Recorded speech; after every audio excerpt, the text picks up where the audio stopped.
Bueno, hoy día les quiero hablar de este tema que a mí la verdad es que me apasiona bastante y me he dedicado los últimos 5 años de mi vida, que es el manejo de la fáquea, y que hemos ido desarrollando la técnica Yamane hasta tenerla, la verdad es que bastante desarrollada, fluida, andamos bastante bien en la unidad de trauma ocular.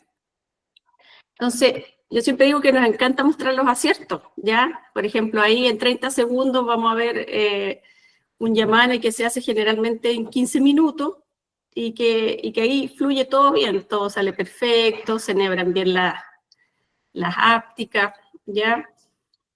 Se implanta bien el lente y todo va fluyendo como tiene que ser, ¿ya? Y también, por ejemplo, aquí tenemos cómo nos ha ido, ¿ya? Este es un trabajo que presentamos en el ACRS de Frankfurt, y que vamos mostrando cómo es la huesa visual inicial. Estas son ven mi puntero, ¿cierto? Yo creo. No visión de tablero, a huesa visual menor a 0,3 y mayor a 0,3. Entonces vemos cómo a medida que pasa el tiempo y la última evaluación es al primer mes o el último control, ya todos los pacientes están con huesa visual, visión de tablero, y un buen porcentaje sobre 0,3, que la verdad es que para un trauma ocular grave, que generalmente es la segunda, tercera o cuarta cirugía, es bueno. Aquí también otro trabajo que presentamos hace poquitito en el ACRS de Atenas, que compararon las dos técnicas, porque hay dos grupos en la UTU, uno que hace Yamane y otro que hace Micropure con sutura vascular. Y entonces, la verdad es que no se encontraron diferencias en el otro grupo entre edad, sexo y mecanismo de trauma. Fueron exactamente lo mismo. Y tampoco hubieron diferencias significativas en las complicaciones. Así que en términos de eso, con estas estadísticas que tenemos, pudiéramos decir que las técnicas podríamos usar una u otra. Y... Ay, ¿por qué no avanza? Ay. Y acá comparamos cómo nos iba con la agudeza visual al primer día, primera semana, primer mes y los 3 meses. Y la verdad que la diferencia significativa que se encontró solamente fue al primer día y a la primera semana en favor del Yamane, que tenía una recuperación visual más rápida, pero finalmente la agudeza visual final a los 3 meses para ambas técnicas era la misma, no había una diferencia estadísticamente significativa. Pero no es fácil admitir nuestros errores. Por ejemplo, aquí hay un lente 3 piezas que está en la mácula, ¿ya? ¿A quién no le ha pasado? Y también tenemos que las complicaciones, por ejemplo, complicaciones, 14% complicaciones intraoperatorias, un 30% postoperatoria, y dentro de ellas hay reoperaciones también en un 8%. Entonces, me gustaría darle algunos tips para multiplicar los aciertos y minimizar los errores en varios ítems que vamos a ir tratando. Y sobre todo, me gustaría decirle, muchas veces se dice que el Yamane es difícil y que tiene una curva y todo. Toda cirugía tiene curva. No sé, yo al menos no pretendí operar la primera catarata sola. Entonces, cada cirugía hay que respetar su curva, y una vez que uno hace la curva, la verdad es que es una técnica súper agradecida. Y bueno, como ustedes deben imaginar, hay que tener ciertos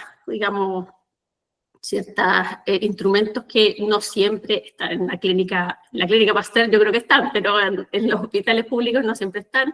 El cauterio de baja temperatura importante, la pinza cerrada de retina, el mantenedor de cámara, bueno, compás hay en la mayoría de las cajas. Y importante, esta agujita es maravillosa, ¿ya? La 30G Thin Wall de media pulgada, que es una aguja japonesa, la TSK, que nosotros la encargamos a Estados Unidos, la verdad, y la compramos así por lote y la usamos, que realmente es como un cuchillete, es maravillosa, y si no, en su defecto podría ser la 27G clásica, pero la verdad es que no tiene el mismo filo, ¿ya? Se puede hacer, pero no es lo mismo, pero igual funciona, ¿ya? Y después, mi experiencia es con MA60, que es como el peor de los lentes, con todo respeto a Alcon, pero las ápticas son muy frágiles, entonces sobre todo cuando se está empezando es más difícil, pero si aprendes con MA60 ya después lo puedes hacer con todo, pero es más el Lucia Size y otras marcas que yo no me manejo tanto, pero que conocerán, que son las ápticas son más flexibles, no se rompen ni se deforman tan fácilmente, ¿ya? Y bueno, las típicas cosas que hay que tener para inyectar un lente 3 piezas. Y, por ejemplo, si tenemos vitrio en la cámara anterior previo a la incisión, hay que hacer una buena vitrectomía previa, porque si no, el vitrio se nos va a meter en las agujas, ¿ya? Y no vamos a poder insertarlo, ni por más que sea una mechita, pero ínfima, sobre todo hacer vitrectomía en la zona que sabemos que vamos a entrar con las agujas. La simetría, la verdad es que lo es todo en el Yamane, para que quede sin tilt y sin desplazamiento. Lo más importante es marcar 0, 90 y 180. Eso es lo más importante. Puede hacer con un marcador de córnea o... Ay, se queda medio a esta cosa.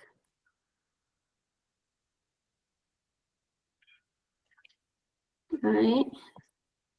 O puede ser con un simple anillo de Mendes, pero siempre marcar 0, 180 y 90. 0, 180 donde vamos a hacer las marcas en la esclera y 90 donde vamos a entrar, ¿ya? Ahí estamos marcando.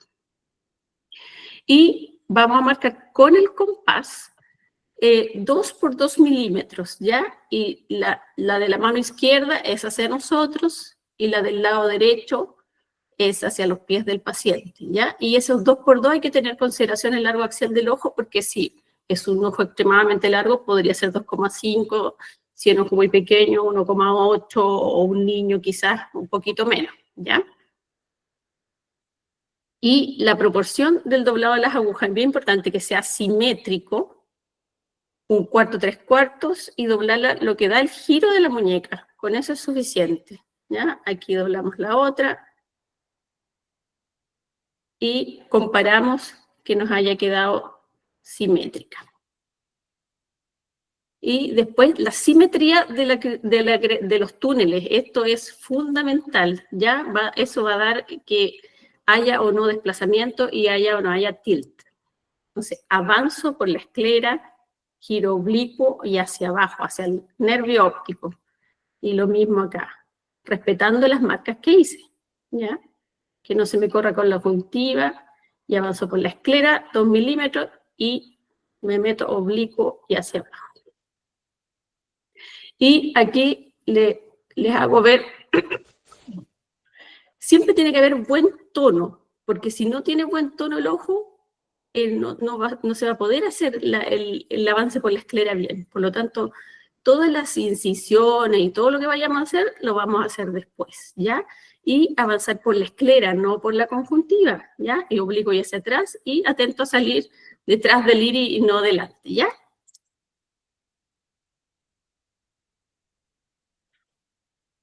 Ahí está. Ahí es lo mismo. Avanzamos, oblicuo y hacia atrás, y aparecemos. Avanzamos, oblicuo hacia atrás y aparecemos. Entonces, aquí, esta es una foto que la posición de las agujas insertadas. Las agujas quedan con un codo donde las doblamos, y ese codo siempre tiene que quedar hacia afuera para que nosotros sepamos dónde están apuntando hacia adentro. Si tenemos el codo dentro de la esclera, no vamos a tener idea hacia dónde están apuntando, ¿ya? Y la creación de la incisión principal, yo le diría que siempre hacia la segunda áptica, porque eso facilita la entrada de la segunda áptica. Entonces, ahí.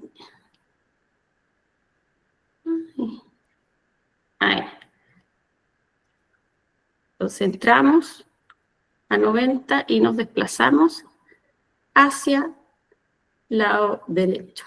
Y hacia allá lo ampliamos 3 milímetros. Entonces, la inserción de la primera áptica y la óptica se utiliza la técnica de 3 manos. ¿Qué quiere decir eso? Que el cirujano con la mano izquierda sostiene la aguja, con la derecha sostiene el inyector, y la arsenalera o el ayudante atornilla el inyector. Lo que hay que tener, digamos, que hay que poner atención en este video, que la dirección de la aguja o sea, que la aguja se tiene que apoyar en el cartridge para dar un contrapeso para que pueda enhebrarse, ¿ya? Tiene que estar en el mismo plano, ambas cosas que estoy tratando de enhebrar, y evitar un ángulo de 90 grados, ¿ya? porque entre más agudo sea el ángulo, menos va a poder entrar. Y el inyector se rota contrarreloj después para desplegar la óptica. El cirujano y el émbolo, el ayudante lo va rotando al favor del reloj. Se fijan que ahí entra, después yo suelto la aguja, roto contrarreloj, desplazo la áptica y dejo esa otra áptica libre ahí afuera, la tomo y la inserto.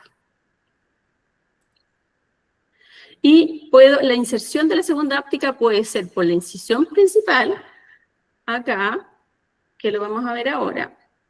Por ejemplo, ahí toma con la mano izquierda la aguja, la segunda aguja, y con la mano derecha la áptica y la enhebra. Le queda más cómodo en ese caso, ¿ya?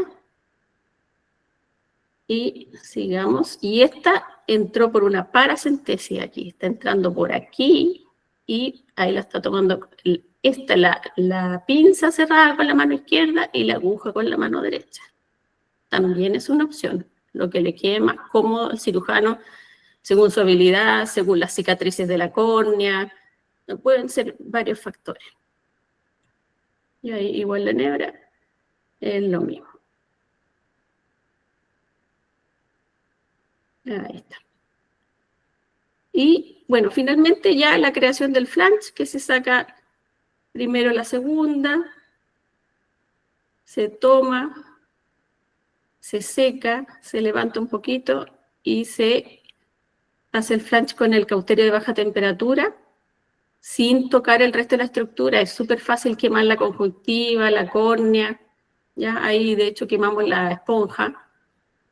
Estaba a punto de quemar la conjuntiva un montón de veces, ¿ya? Entonces hay que ponerle atención. Y lo mismo acá, se tira con suavidad, siguiendo la curva del túnel, se toma, se levanta, se seca, y ahí se levanta y no se toca, nunca se toca la áptica, ¿ya? Solamente desde lejos. Y ya, este es el cierre de la incisión principal y el mantenedor, principalmente porque es una incisión, digamos, grande, 3.2 milímetros, y es un ojo unicameral, entonces tenemos que ser cuidadosos, ¿ya? Y el único cirujano que no tiene complicaciones, ustedes sabrán que es el que no opera, ¿ya? Entonces voy a mostrarle algunas cositas interesantes. Aquí, por ejemplo, hubo un error en el marcado de la esclera. El cirujano marca ahí y después marca hacia abajo. Y después parece que se queda pensando y se da cuenta de su error y lo marca bien, ¿ya? Entonces no marquemos al revés porque el lente nos va a quedar al revés, ¿ya? Siempre hay que sacarse un 7 con el lente y no una S de stupid. Después, aquí está, un lente fijado al revés. Entonces, aquí hay una S de stupid en vez de un 7. Y el lente 3 piezas tiene un bol posterior, por lo tanto, si lo ponen al revés, el bol va a quedar anterior y le va a quedar la cámara estrecha. Y ahí vamos a ver las cosas que pueden pasar. El lente debe quedar en la posición correcta. Entonces, aquí también hay otro lente que está fijado al revés. ¿Y qué pasó aquí? Se nos capturó la óptica con el iris, ¿ya? Que es algo que de repente sucede y sobre todo va a suceder en este caso, el que lo examinó se dio cuenta que el lente estaba al revés. Entonces, el bolt anterior que quedó facilitó la captura, ¿ya? Entonces, las cosas no son antojadizas, sino que tienen un sentido. Y, por ejemplo, acá hay una inserción insuficiente de la primera áptica, ¿ya? Hay un ángulo muy agudo y además el que inyecta va inyectando demasiado rápido, no le da tiempo, tampoco se apoya en el cartridge, entonces apenas se inyecta, lo libera, queda ahí medianamente enhebrado, pero la verdad es que después va a ver que se va a soltar. Entonces acá, inserción fallida de la segunda áptica.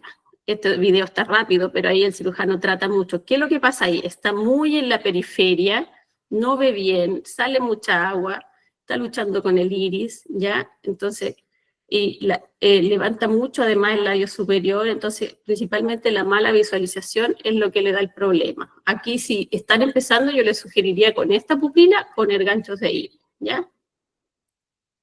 Y aquí se desinserta finalmente la primera áptica y queda la segunda áptica libre. Entonces, mucho cuidado, ahí queda colgando en el abismo, ¿ya?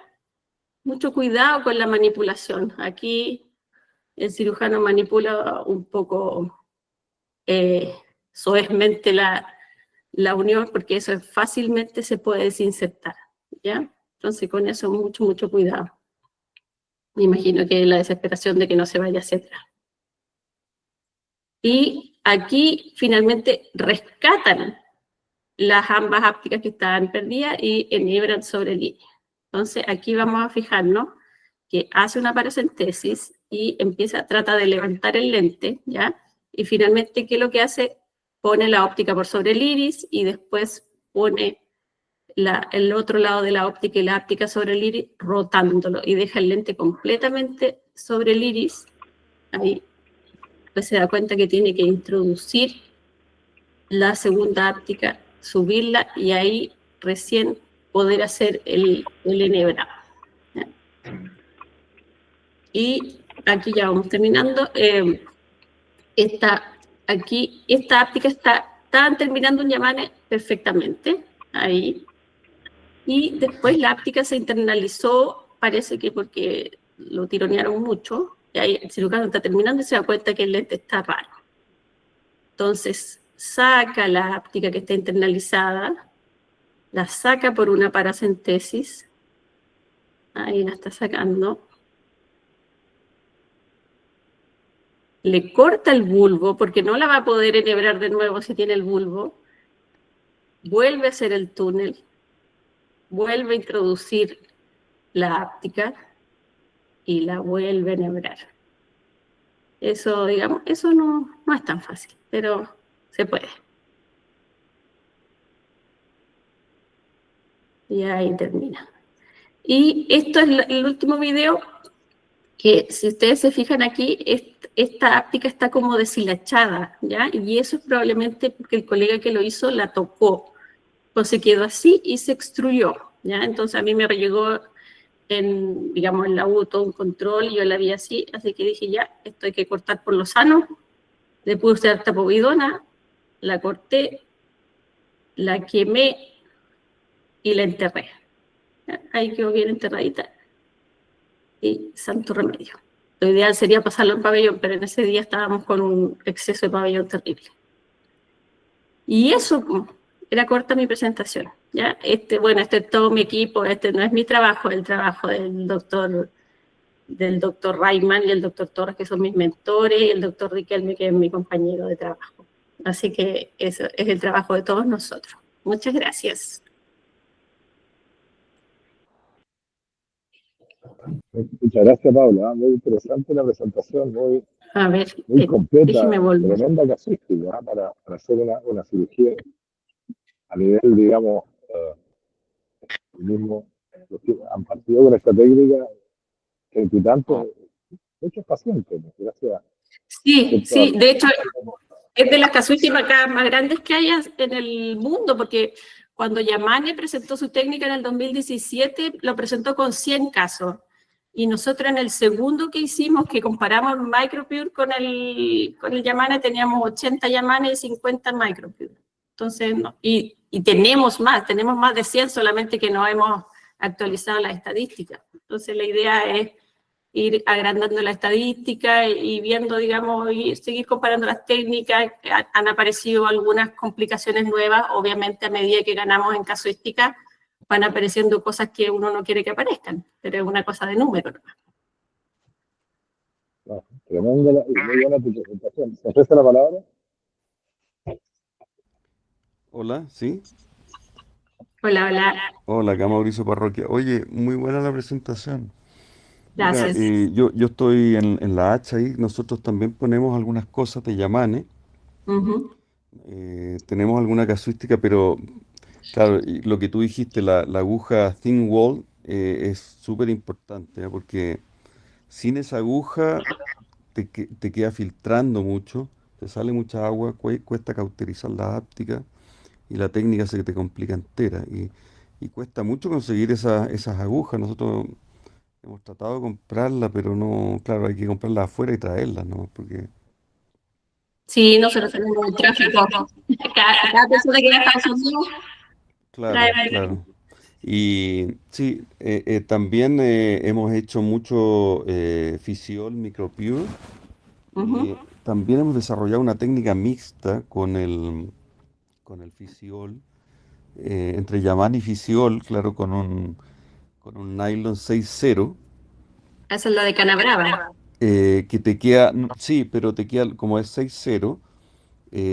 Imitamos el Carlevale, que también tenemos acceso al Carlevale, he puesto algunos Carlevales también, pero son muy caros, entonces esa es una técnica bien interesante porque operamos muchos ojos vitrectomizados y como tú bien dijiste, se te desinfla el ojo si no tiene tonicidad. Entonces Ujú, ahí el Yamane se te complica un poquito, por eso que hemos desarrollado otra técnica con el Fisiol. ujú. Pero bien interesante tu presentación. Muchas Muchas gracias. gracias.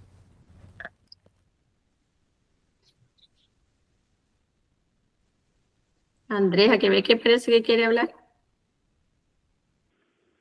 Hola, hola, ¿qué tal a todos? Hola, hola. Pauli, muy bonita tu presentación de nuevo ahí Gracias. de Yamane, harta casística, así que súper lindo.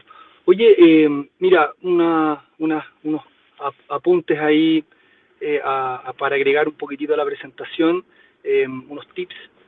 Cuando el lente está al revés y eso, o solamente cuando el lente está bien puesto y tenemos esta luxación hacia anterior del iris, que pasa mucho, importante hacer una iridotomía, ¿ya? Porque ahí, si haces una iridotomía, en el fondo da exactamente lo mismo, porque el lente baila, sube y baja y no hay ninguna complicación a mediano o largo plazo. Ujú. Para evitarlo, ¿sí? Para evitarlo, algo que empecé a hacer hace poco, yo llevo más de 50 Yamanes que he hecho yo, y entonces igual he tenido varias complicaciones y todo, ahora ya cada vez menos, eh, dejar cápsula anterior. Eso es súper importante. Si dejas cápsula anterior, ya no tienes ese juego Mm, de que se te va a ir el lente. Ya, igual hacer una iridotomía, pero si dejas, antes yo sacaba toda la cápsula anterior porque yo hago cirugía de retina, pero si dejas cápsula anterior, aunque sea un poquitito, el lente va a quedar más contenido. Y con eso te vas a evitar ese bamboleo hacia adelante. ah, claro. Eh, Otra cosa importante, el tema del tipo de lente. Bueno, aquí en Chile tenemos acceso a los 3 lentes que se usan, que es el ZA9003, que ahora cambió por el AR40E de JJ. Después está el CT Lucía, que es el de Zeiss, y está el de Alcon. Hasta hace un poco atrás yo estaba usando como primera opción el CT Lucía, segunda opción el de Johnson Johnson y tercera opción el de Alcon, pero ahora me cambié y ahora estoy usando el de Johnson Johnson como primera opción. Ujú. Hace poco, 2 meses, un mes y medio, que estaba ayudando ahí, y operamos junto con el doctor González, y hablé con mis colegas ahí de Canadá el tema, y me dijeron que no, que se habían cambiado de vuelta a la Johnson Johnson porque habían tenido ciertas complicaciones con extrusiones de ápticas en el tema de las lentes de Zeiss. Ahí tienen mucha casuística, entonces, bueno, eso habría que revisarlo en el fondo, porque tampoco tengo una Ujú. evidencia ahí Claro. propia. Y yo no he tenido ninguna complicación mayor con la de Johnson Johnson. Con la de Alcon sí, porque las ópticas están mal adheridas a la óptica, entonces se rompe muy fácil, sobre todo los que están partiendo, se doblan muy fácil, pero la de Johnson Johnson es un muy buen lente para hacerlo. Bueno, y también la CT Lucía igual, o sea, no hay ningún problema. Ujú. Y la última cosa, el tema de la thin wall de 30G con respecto a la de 27G. Han habido algunos estudios, sobre todo en los años 2020, 2021, cuando partió se puso en boga esta técnica que comparaba 27 con 30G thin wall, dándole una leve preferencia a la 30G thin wall, pero actualmente no hay mucha evidencia al respecto. Yo los últimos 20 o 25 casos que he hecho, lo he hecho todos con 27G, por lo mismo que hablamos que dificulta el acceso a las 30G, yo no he encontrado diferencias significativas, no he tenido leak, no he visto luxación de lente, no he tenido mayores problemas. Lo que sí es súper importante lo que dijiste tú, que el tema de quemar, hacer el bulbo tiene que ser sin tocar la áptica, tiene que ser lejito, Ujú. idealmente con un cauterio de baja temperatura. Igual se puede hacer con uno de alta temperatura, pero a más distancia, porque se puede quemar la conjuntiva o la córnea, pero sí, no quemarlo. Y yo realmente, de los últimos Yamanes que he hecho 27G, voy a preguntar bien por qué también en Canadá cambiaron y volvieron al 27G, pero ya habían hecho un estudio y habían tenido ciertas complicaciones también con eso. Pero eso, principalmente una linda técnica, como decías tú, en una curva de aprendizaje, no es fácil, pero una vez que se logra, claro, pasas de una cirugía, de una sutura de lente que también hago, que es la de la MicroPure con Gorotex, que puede durar 1 hora 20, a una técnica que cuando está depurada puede durar 15 minutos.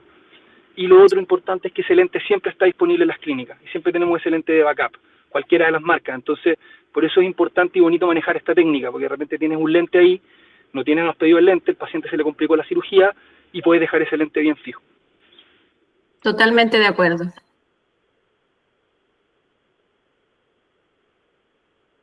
Hola Paula. Hola. Hola, te quería felicitar, la verdad que tiene una casuística inmensa y el grupo de doctores que trabajan en El Salvador son todos con alta experiencia, como tú y los doctores que mencionaste, ya hacen esto hace muchos años. Acá en la clínica también hay otros doctores que lo hacen. Bueno, el Matías, no lo vi ahí, pero Matías también hace harto. Matías Ramírez tiene harta experiencia. Y bueno, yo te quería comentar solamente que cuando partió esta técnica hace muchos años atrás, partimos en la UTU también, colocando, y la experiencia no fue muy buena porque se doblaban y se desinsertaban las ápticas o se doblaban fácilmente con el lente que se usan. Así que me llama la atención que ahora tengan tan buenos resultados, probablemente porque la técnica la han ido puliendo y ahora lo pueden hacer con ese lente, pero al comienzo era difícil, no estaban los materiales y bueno, eso hizo que también migráramos para otras alternativas.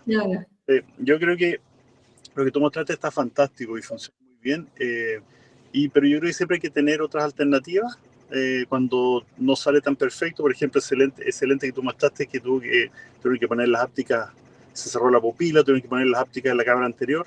No hay que olvidarse que hay otras técnicas, por ejemplo, la misma fijación al iris, que es una técnica que no es tan compleja. En un caso que se te complique y no sea el ideal para seguir intentando una fijación, tal vez ese lente podría haber sido fijado al iris, un par de suturas, se mete la óptica hacia atrás, se deja la óptica capturada por la pupila pequeña y se hacen un par de suturas y después se introduce el lente.